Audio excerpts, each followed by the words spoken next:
Kami sebagai tim oposisi menolak pengadopsian mekanisme student loan di Indonesia. Kami meyakini bahwa pendidikan tinggi itu hak publik dan kewajiban negara, bukan komoditas komersial yang bebannya dialihkan ke mahasiswa melalui utang. Kami mendukung perluasan akses pendidikan tinggi melalui reformasi alokasi APBN, khususnya pendidikan, optimalisasi beasiswa ikatan dinas, kriteria bantuan berbasis gaji atau upah orang tua yang diperbaiki seperti KIP kuliah, serta pembatasan ketat UKT.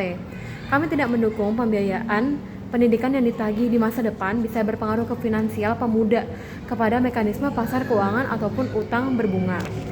Kami menemukan 3 kontradiksi terbesar dalam kasus pemerintah. Pembayaran gradual terintegrasi gaji dan bunga yang proporsional. Pemerintah menyederhanakan realitas ekonomi Indonesia Di Amerika Serikat saja, student loan menciptakan krisis utang karena bunga yang menumpuk membuat utang sulit untuk dilunasi, disembarikan dengan pemenuhan kebutuhan keluarga, terlebih untuk anak yang menjadi kepala keluarga. Beban di masa depan akan menjadi pikiran dan dapat mengganggu keefektifan dan kesulitan untuk membayarnya. Bagaimana sistem pajak atau pemotongan gaji otomatis bisa bekerja jika mayoritas lulusan mahasiswa bekerja di sektor informal, freelance, atau terjebak dalam pekerjaan di mana gaji dan juga pekerjaan itu tidak sesuai atau di bawah standar yang akan berujung pada kesulitan membayar massal dan bisa dilakukan teror penagihan yang mengganggu dan menambah pikiran anak muda di masa depan mereka sendiri. Yang kedua, itu adalah keterbatasan dana negara dan kegagalan beasiswa. Pemerintah mengatakan dananya terbatas, jadi membutuhkan mekanisme recycle uang lewat bank. Ini adalah pemikiran yang salah dan berbahaya. Masalah alokasi anggaran pendidikan di Indonesia bukan kurang cukup, melainkan negara yang tidak secara merata membagikan dana tersebut. Bisa saja anggaran tersebut digunakan untuk sesuatu yang tidak dijadikan prioritas, jadi disalahgunakan dan penyebarannya itu tidak merata. Jika pemerintah mengakui administrasi beasiswa gagal saat ini, solusinya adalah memperbaiki dan meningkatkan keakuratan data kemiskinan, dan membenahi sistem atau konsep beasiswa tersebut, bukan malah membuat sistem utang yang telah berisiko memberikan tekanan lebih kepada mahasiswa. Yang ketiga adalah mengenai tekanan membuat siswa menjadi lebih baik gitu. Pemerintah secara emosional mengklaim bahwa tekanan utang akan membuat mahasiswa lebih visioner dan juga lebih kompetitif. Padahal kenyataannya seperti yang kita tahu, ini adalah sebagai bentuk kecemasan untuk para remaja sekarang, untuk para mahasiswa. Kuliah sebagai memikirkan hutang berjuta-juta, bahkan bisa beratusan juta, itu tidak membuat mahasiswa bisa belajar lebih baik, bisa semangat, dan ini malah membuat mereka menjadi depresi gitu secara mental. Alih-alih mengeksplorasi minat, bakat, riset ataupun hal-hal yang bisa berguna di kemudian hari, mereka akan terdorong mengambil jurusan yang hanya cepat menghasilkan uang. Jadi untuk memenuhi kebutuhannya dan juga untuk bisa melunasi utang-utang mereka. Dan ini bisa merusak hakikat pendidikan dan juga mematikan ilmu-ilmu murni yang penting bagi generasi mahasiswa tersebut ataupun bagi peradaban negara serta juga bagi pendidikan negara, karena ini akan menurunkan kualitas dan juga kredibilitas pendidikan dan peradaban negara. Dan juga kami membawa 2 argumen mengapa studi loan itu secara struktural bisa merusak Indonesia. Jadi yang pertama itu adalah jebakan kemiskinan. Jadi kemiskinan ini yang menjadi seperti di jebakan, jadi akan terus terjadi. Mekanisme ini gagal memahami struktur ekonomi kelas bawah di Indonesia.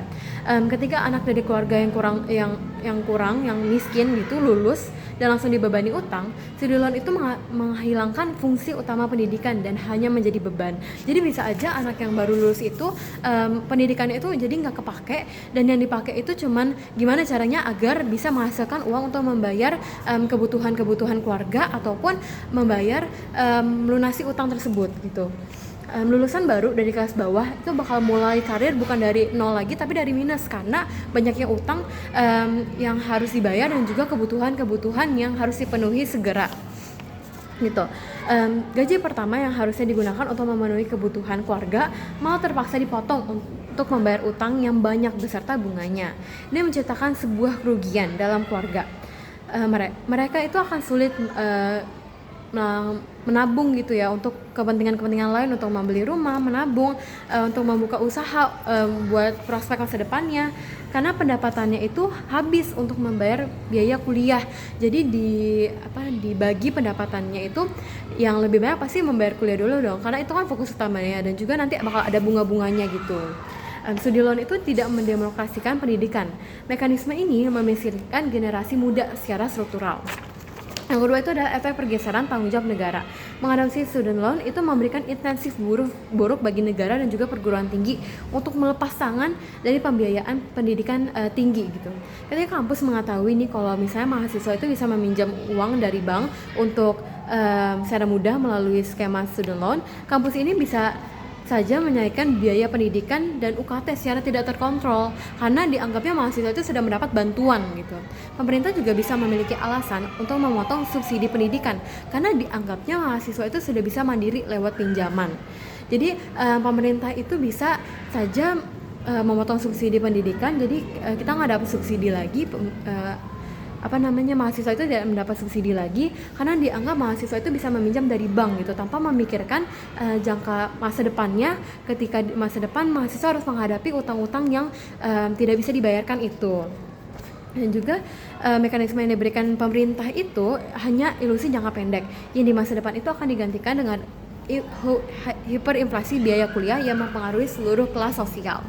Dengan demikian, kami masih menjaga pendidikan tetap sebagai hak publik, mendorong pemerintah membenahi konsep atau sistem beasiswa inklusif dan memastikan anak muda Indonesia memulai masa depannya dengan kemerdekaan finansial, bukan dengan beban utang yang akan menghambat pemenuhan kebutuhan serta menghantui dengan biaya-biaya yang sangat besar.